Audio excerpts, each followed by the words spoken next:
ফেরাউন বেঁচে ছিল 950 বছর। কোন কোন কিতাবে লেখা আছে 950 বছর হায়াত পেয়েছিল, জানি না কত বছর পাইছিল।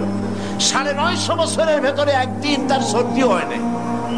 ও যেন বলতে না পারে যে যদি আমার অসুখ বিসুখ হইতো তাও তো আমি আল্লাহ তোমারে ডাকতাম। মানে মুনাফিক, কাফের, বেঈমান, অহংকারী। আল্লাহ সুযোগ দেন, পাপিষ্ঠকে সুযোগ দিয়ে দেন। এই কথা যেন বলতে না পারে যে আল্লাহ আর যদি 6টা মাস সময় পাইতাম তাহলে আমি ভালো হয়ে যেতাম। এরকমও সুযোগ দেওয়া হয় না। ঠিক আছে, করতে থাকো, দেখি কদ্দুর পারো। তারপরে যখন সীমা লঙ্ঘন করে করে একদম প্রান্তে এসে যায়, তখন দড়ির অপর প্রান্ত কার কাছে? কার কাছে? ঘুড়ি যত উপরেই ওড়ে, ঘুড়ির লাটায় ওই পেছনে একটা সুতা আছে, সেই সুতাটা আরেকজনের হাতে, ঠিক না?